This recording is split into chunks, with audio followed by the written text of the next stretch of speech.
Chapter 15. Base of Operations. If an army sets out on any expedition, whether it be to attack the enemy and his theatre of war, or to take post on its own frontier, it continues in a state of necessary dependence on the sources from which it draws its subsistence and reinforcements, and must maintain its communication with them, as they are the conditions of its existence and preservation. This dependence increases in intensity and extent in proportion to the size of the army. But now it is neither always possible nor requisite that the army should continue in direct communication with the whole of its own country. It is sufficient if it does so with that portion immediately in its rear, and which is consequently covered by its position. In this portion of the country, then, as far as necessary, special depots of provisions are formed, and arrangements are made for regularly forwarding reinforcements and supplies. This strip of territory is therefore the foundation of the army and of all its undertakings, and the two must be regarded as forming in connection only one whole. If the supplies, for their greater security, are lodged in fortified places, the idea of a base becomes more distinct. But the idea does not originate in any arrangement of that kind, and in a number of cases no such arrangement is made. But a portion of the enemy's territory may also become a base for our army, or at least form part of it. For when an army penetrates into an enemy's land, a number of its wants are supplied from that part of the country which is taken possession of. But it is then a necessary condition that we are completely masters of this portion of territory, that is, certain of our orders being obeyed within its limits. This certainty, however, seldom extends beyond the reach of our ability to keep the inhabitants in awe by small garrisons and detachments moving about from place to place, and that is not very far in general. The consequence is that in the enemy's country the part of territory from which we can draw supplies is seldom of sufficient extent to furnish all the supplies we require, and we must therefore still depend on our own land for much. And this brings us back again to the importance of that part of our territory immediately in rear of our army as an indispensable portion of our base. The wants of an army may be divided into two classes. First, those which every cultivated country can furnish, and next, those which can only be obtained from those localities where they are produced. The first are chiefly provisions, the second the means of keeping an army complete in every way. The first can therefore be obtained in the enemy's country. The second, as a rule, can only be furnished by our own country. For example, men, arms, and almost all munitions of war. Although there are exceptions to this classification in certain cases, still they are few and trifling, and the distinction we have drawn is of standing importance, and proves again that the communication with our own country is indispensable. Depots of provisions and forage are generally formed in open towns, both in the enemy's and in our own country, because there are not as many fortresses as would be required for these bulky stores continually being consumed, and wanted sometimes here, sometimes there, and also because their loss is much easier to replace.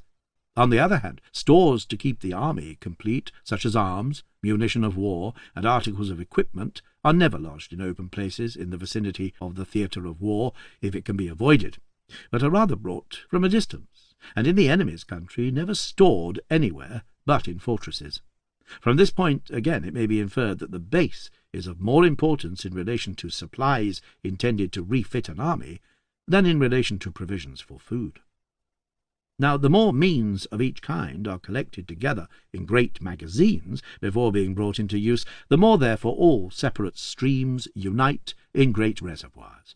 So much the more may these be regarded as taking the place of the whole country, and so much the more will the conception of a base fix itself upon these great depots of supply. But this must never go so far that any such place becomes looked upon as constituting a base in itself alone. If these sources of supply and refitment are abundant, that is, if the tracts of territory are wide and rich, if the stores are collected in great depots to be more speedily brought into use, if these depots are covered, in a military sense, in one way or another, if they are in close proximity to the army and accessible by good roads, if they extend along a considerable width in the rear of the army, or surround it in part as well, then follows a greater vitality for the army, as well as a greater freedom in its movements. Attempts have been made to sum up all the advantages which an army derives from being so situated in one single conception, that is, the extent of the base of operations. By the relation which this base bears to the object of the undertakings, by the angle which its extremities make with this object, supposed as a point, it has been attempted to express the whole sum of the advantages and disadvantages which accrue to an army from the position and nature of its sources of supply and equipment. But it is plain, this elegant piece of geometrical refinement is merely a play of fancy, as it is founded on a series of substitutions which must all be made at the expense of truth.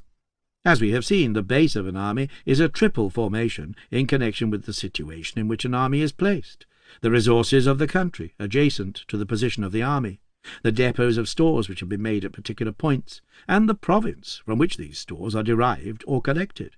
These three things are separated in space, and cannot be collected into one whole, and least of all can we substitute for them a line which is to represent the width of the base, a line which is generally imagined in a manner perfectly arbitrary, either from one fortress to another, or from one capital of a province to another, or along a political boundary of a country.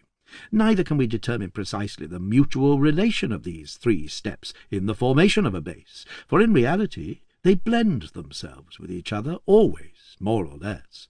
In one case the surrounding country affords largely the means of refitting an army with things which otherwise could only be obtained from a long distance. In another case we are obliged to get even food from a long distance. Sometimes the nearest fortresses are great arsenals, ports or commercial cities, which contain all the military resources of a whole state. Sometimes they are nothing but old, feeble ramparts, hardly sufficient for their own defence. The consequence is that all deductions from the length of the base of operations and its angles, and the whole theory of war founded on these data, as far as its geometrical phase, have never met with any attention in real war, and in theory they have only caused wrong tendencies. But as the basis of this chain of reasoning is a truth, and only the conclusions drawn are false, this same view will easily and frequently thrust itself forward again. We think, therefore, that we cannot go beyond acknowledging generally the influence of a base on military enterprises, that at the same time there are no means of framing out of this maxim any serviceable rules by a few abstract ideas, but that in each separate case the whole of the things which we have specified must be kept in view together.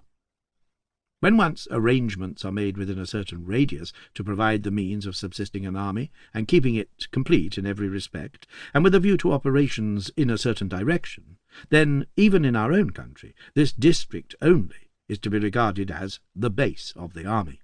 And as any alteration of a base requires time and labour, therefore an army cannot change its base every day, even in its own country, and this again limits it always, more or less, in the direction of its operations. If, then, in operating against an enemy's country, we take the whole line of our own frontier, where it forms a boundary between the two countries, as our base, we may do so in a general sense, in so far that we might make those preparations which constitute a base anywhere on that frontier, but it will not be a base at any moment if preparations have not been already made everywhere. When the Russian army retreated before the French in 1812, at the beginning of the campaign, the whole of Russia might have been considered as its base, the more so because the vast extent of the country offered the army abundance of space in any direction it might select. This is no illusory notion, as it was actually realized at a subsequent time, when other Russian armies from different quarters entered the field, but still, at every period, throughout the campaign, the base of the Russian army was not so extensive. It was principally confined to the road, on which the whole train of transport to and from their army was organized. This limitation prevented the Russian army, for instance, from making the further retreat which became necessary after the 3 days' fighting at Smolensk in any direction but that of Moscow, and so hindered their turning suddenly in the direction of Kaluga, as was proposed in order to draw the enemy away from Moscow. Such a change of direction could only have been possible by having been prepared for long beforehand. We have said that the dependence on the base increases in intensity and extent with the size of the army, which is easy to understand. An army is like a tree. From the ground out of which it grows, it draws its nourishment. If it is small, it can easily be transplanted, but this becomes more difficult as it increases in size. A small body of troops has also its channels from which it draws the sustenance of life, but it strikes root easily where it happens to be. Not so a large army. When, therefore, we talk of the influence of the base on the operations of an army, the dimensions of the army must always serve as the scale by which to measure the magnitude of that influence. Further, it is consistent with the nature of things that for the immediate wants of the present hour the subsistence is the main point, but for the general efficiency of the army through a long period of time the refitment and recruitment are the more important, because the latter can only be done from particular sources, while the former may be obtained in many ways. This again defines still more distinctly the influence of the base on the operations of the army. However great that influence may be, we must never forget that it belongs to those things which can only show a decisive effect after some considerable time, and that therefore the question always remains what may happen in that time. The value of a base of operations will seldom determine the choice of an undertaking in the first instance.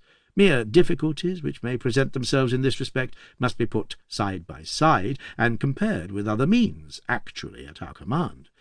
Obstacles of this nature often vanish before the force of decisive victories.